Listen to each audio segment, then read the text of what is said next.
Most people think spiritual awakening is about becoming peaceful, radiant, and wise, but that's the myth. The truth is far more violent. Awakening is not light, it's psychological death. Carl Jung called it the night sea journey, a descent so absolute it strips away your identity, your beliefs, your safety. It doesn't just change your life, it ends it. And for women, this death is even more devastating, because the identity that must die is not just personal, it's cultural. The good woman is a survival strategy, pleasing, nurturing, self-sacrificing, agreeable.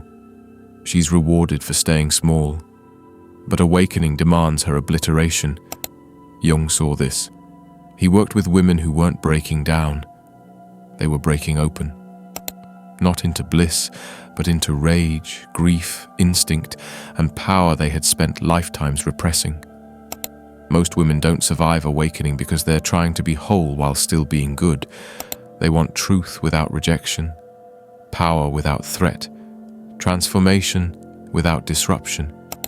But real awakening doesn't grant that. It asks everything. It burns through masks, ruptures, relationships, and exposes every lie she used to feel safe. This isn't dysfunction. This is what awakening is. And without the right psychological map, most women collapse. Or they fake it. Or they turn back. This video is that map. A guide through the fire, not around it. Because what's breaking isn't you. It's the illusion of who you were taught to be. The one awakening is someone the world no longer recognizes, but someone you were always meant to become. Spiritual awakening, especially for women, does not arrive as a vision on a mountaintop or a sudden surge of peace. It arrives as disruption, as illness, as sleepless nights and relationships cracking beneath the pressure of something unseen.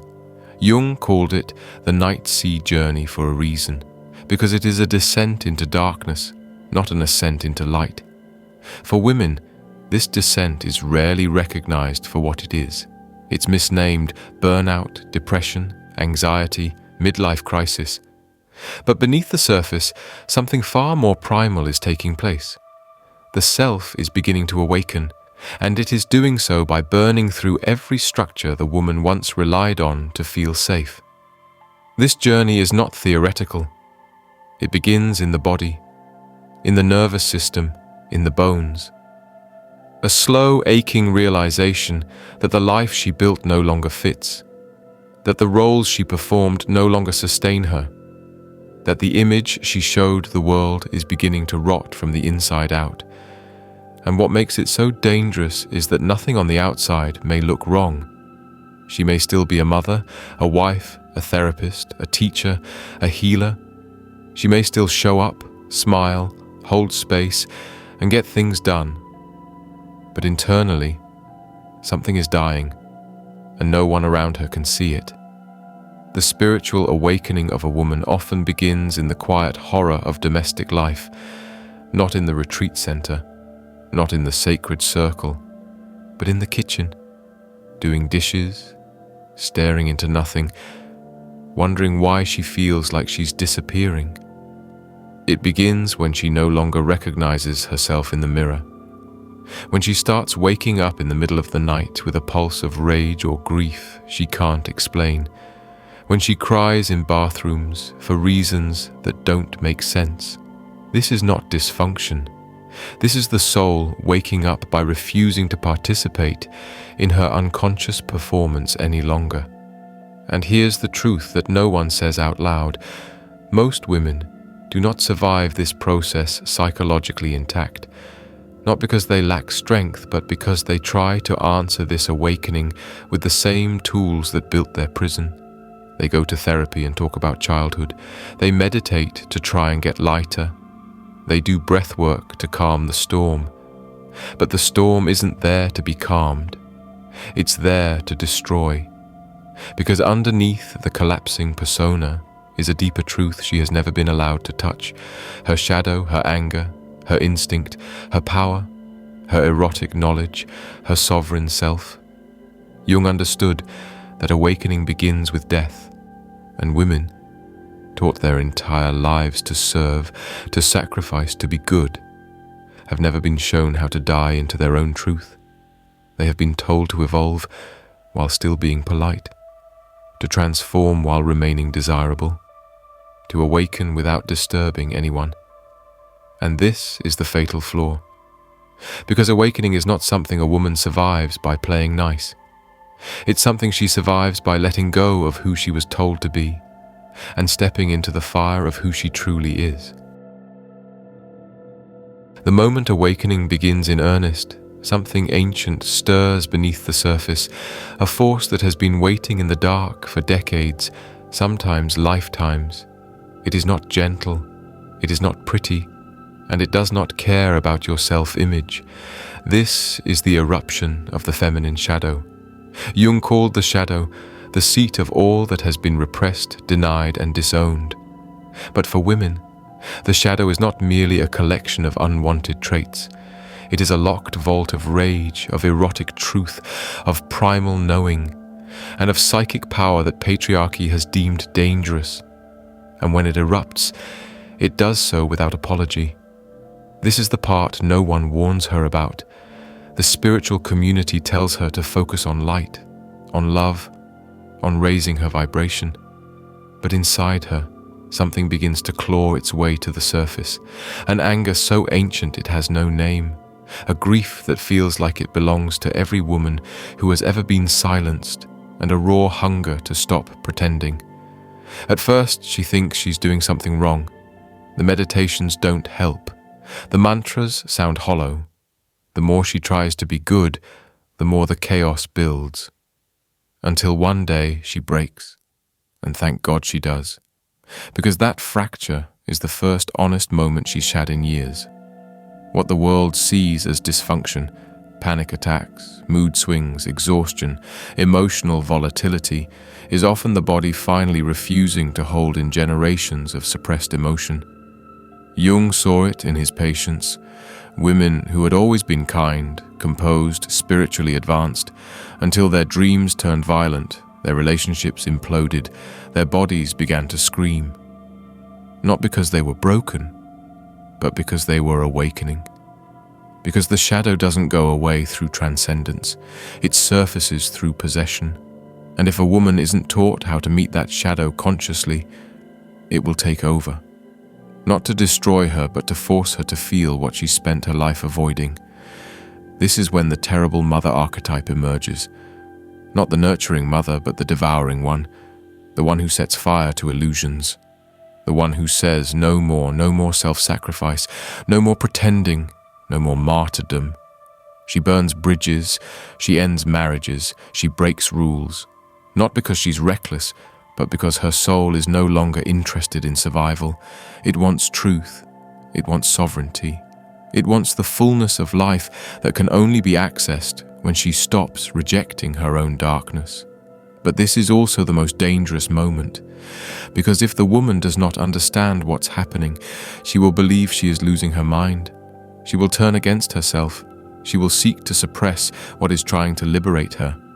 Or worse, others will step in, therapists, partners, friends, trying to fix her, medicate her, bring her back to the woman she was. But that woman is gone, and she was never the whole story. The woman who survives this part of the awakening is not the one who denies her shadow. She is the one who dares to face it, speak with it, integrate it, and claim its fire as her own. Even if a woman survives the eruption of the shadow, another trap waits, quieter, more seductive, far more deceptive. It doesn't scream, it whispers. It cloaks itself in insight and higher purpose. It speaks in the language of truth, but it carries the seed of destruction. Jung called it spiritual inflation, the moment the ego hijacks the awakening and crowns itself divine. And for women, this possession is often driven by the animus, the unconscious masculine within her, the inner voice of logic, ideals, achievement, and spiritual striving. When the animus is unintegrated, it doesn't serve the awakening, it overtakes it. The woman begins to speak not from the self, but from the voice of the internal patriarch wearing the costume of spiritual authority. She becomes convinced she's found the answers, that she has something others need to hear, that she's here to teach, to lead, to enlighten the world. And perhaps she does, but not yet.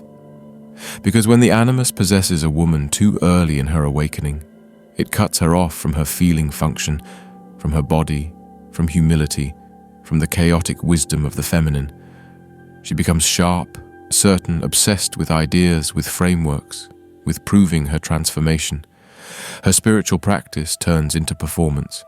Her insight becomes a sword, and behind her eyes is not peace, but exhaustion. Jung saw it again and again. Women who had experienced genuine spiritual phenomena, synchronicities, visions, mystical knowing, who then mistook themselves for the message. I touched God, they think, therefore I am godly. But the animus, when unintegrated, is a thief. It takes the sacred and repackages it into identity. It converts mystical contact into hierarchy. It transforms vulnerability into arrogance, and it disconnects her from the very thing that made her awakening real: surrender. At this point, she may build a new persona, one more spiritually sophisticated than the last, but just as false. She may start seeing signs and symbols everywhere. She may believe she's been chosen, that she is ahead of others, that she's transcended the mess of ordinary human life. But what she's really done is formed a protective shell around her deepest wound, the fear of powerlessness, of invisibility, of being abandoned in her truth. And the animus, in its distorted form, promises safety through superiority. The tragedy is that this spiritual inflation often looks like success. She gains followers, she speaks with confidence, she radiates authority. But inside, she is no longer connected to her own heart. She cannot be questioned. She cannot sit in the unknown. She cannot admit she is still becoming. Jung warned that the ego, when inflated, becomes unreachable. And in women, this often takes the form of a goddess complex, a spiritual identity so rigid that no shadow can enter. But awakening is not a destination. It is not a title. It is a daily death. The woman who survives this trap is the one who learns to relativize her ego, not destroy it, but humble it. She remembers that she is not the source, but the vessel. She learns to say, "What moved through me is not mine, and I will serve it, not control it." Only then can the animus mature into what Jung called its true role, the bridge between the woman's consciousness and her deepest self. If she survives the shadow's eruption, if she resists the seduction of spiritual inflation, there is still one final crucible awaiting her, perhaps the most painful of all: the return. Because even if the woman completes the descent and begins the long process of integration, she must eventually re-enter the world that has not changed. And this is where the awakening becomes unbearable, not because of her inner chaos, but because of the outer dissonance. Jung called it the problem of the returned hero, the moment the awakened individual brings back the treasure of transformation, only to find that the tribe wants nothing to do with it. For the awakened woman, this return is not mythic, it is domestic. She walks back into a family that still expects her to be soft, agreeable, accommodating, into a relationship that was built around her compliance, into friendships that fed on her silence, into a world that was perfectly happy with her asleep. And now, she sees everything: the projections, the manipulations, the emotional contracts she never consented to but performed anyway. She sees them all, and she cannot pretend not to. This is not superiority, it is simply consciousness. But consciousness in a sleeping world is a threat. Suddenly, conversations that once seemed harmless feel unbearable. Jokes carry knives. Small talk tastes like poison. Being around those who refuse their own awakening begins to feel like standing in toxic smoke. The woman tries to stay open, tries to be kind, but her frequency has shifted. And that shift is not metaphorical. It is psychic, somatic, cellular. Her nervous system can no longer tolerate the lies she once lived inside. She becomes, without trying, a mirror, and people hate mirrors when they are not ready to see. This is when the pushback begins, subtle, insidious. You've changed. You're not fun anymore. You think you're better than us. Why are you making everything so intense? Her partner may become distant or controlling. Her family may question her sanity. Her friends may disappear. Not because she has failed them, but because she has left the shared illusion that once held them together. Jung called this rupture the shattering of the participation mystique, the unconscious fusion that binds groups through mutual sleep. When she individuates, she breaks that fusion, and the group experiences her evolution as betrayal. Without cultural support, without sacred rites of return, the awakened woman often finds herself psychologically exiled, not because she is unwell, but because she is awake. And the world prefers its women manageable. This isolation is not a flaw. It is the price of consciousness. But if she is not prepared for it, she may question herself. She may believe she's made a mistake. She may try to go back. But there is no going back. The woman she once was is gone. And the people who miss her are grieving someone who never truly existed. Survival at this stage requires what Jung called selective participation, the ability to stay grounded in truth while engaging a world built on illusion. It demands that she dose her exposure to unconscious environments, create sacred spaces for her reality, and learn to hold her inner frequency even in the face of rejection. Because now she is no longer just a woman, she is a bridge between dimensions. And that bridge is made of tension, of silence, of the unbearable beauty of seeing what others still refuse to feel. There's a way through, not back to who she was, not forward to who she wants to be, but down, in and through the paradox that defines awakening. Jung never promised transcendence. He offered something deeper, individuation. The process by which a person becomes whole, by integrating what was once rejected, disowned, feared, or forgotten. For the awakened woman, this is not a spiritual concept. It is a survival mechanism. Because surviving the descent, avoiding the inflation, and enduring the return is not a matter of strength or belief. It is a matter of learning how to live as a vessel for what is both human and divine, without identifying with either.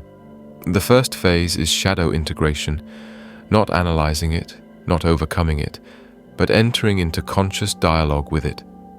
The dark feminine, once buried beneath a life of performative nurturance, must now be met as an equal. Her rage is not a mistake. Her chaos is not a failure. Her hunger is not shameful. The awakened woman must stop running from her intensity and instead sit with it, speak to it, ask it what it wants, what it remembers, what it protects. Jung's technique was active imagination, a living conversation with the unconscious, not journaling, not affirmations, but full-bodied, imaginative dialogue with the voices within, the ones she was told to silence. The second phase is the relativization of the ego, not its destruction, its demotion. The ego does not die in awakening. It evolves, or it calcifies. The woman must begin to see the animus within her, not as a master, but as a messenger. That inner voice that once demanded perfection, righteousness, or spiritual superiority must now be questioned, humbled and integrated. She must ask, who am I when I am not special? Who am I when I am not needed? Who am I when I am simply present? In this humility the animus matures, transforming from tyrant to guide, from critic to translator between her soul and the outer world. The final phase is what Jung called selective participation, the art of being in the world, but not of its illusions. The awakened woman learns to move in and out of unconscious environments with discernment. She creates spaces, psychic and literal, where her truth can breathe. She honors solitude without collapsing into isolation. She becomes the sacred witness to others' pain without rescuing or absorbing it. She stops explaining her awakening. She begins embodying it. And through this embodiment, she becomes medicine. Not because she sets out to heal, but because her presence radiates what others forgot was possible, the lived integration of shadow and light. This is not a clean process. It is a spiral. It requires returning to the same wound 1,000 times with deeper compassion. It demands dying into the same lesson again and again, each time more fully, more consciously. But through this spiral, she becomes what Jung called a union of opposites, a woman who contains contradiction without collapsing, a woman who no longer seeks wholeness, because she knows she already is. Most women never survive their spiritual awakening because they are trying to do the impossible. They are trying to be reborn without dying. They are trying to hold on to the persona while embodying the self. They are trying to keep their family intact, their image untarnished, their relationships undisturbed, while walking into the underworld of the psyche and calling it growth. But this is not growth. This is spiritual avoidance in disguise. Awakening is not a process you survive as the same person. It is a slow, sacred death. And the part of you that wants to survive it, the people pleaser, the perfectionist, the healer, the spiritual ego, that's the part that must go. Jung knew this better than anyone. He understood that the psyche doesn't want you to awaken. It wants you to function. It will fight your transformation with everything it has: panic, depression, dreams that terrify you, relationships that crumble. And yet, it is precisely this collapse that signals the birth of something real, something that can no longer be controlled, contained, or compromised. The woman who survives her awakening is not the one who stays calm. She is not the one who gets it right. She is not the one who remains light and graceful. She is the one who surrenders completely to the fire that demands everything false be burned away. This isn't a metaphor. It is a lifestyle, a continual death of the old self, over and over, day after day. Not in grand gestures, but in subtle refusals. The refusal to pretend, the refusal to shrink, the refusal to numb, the refusal to perform womanhood in the way the world trained her to.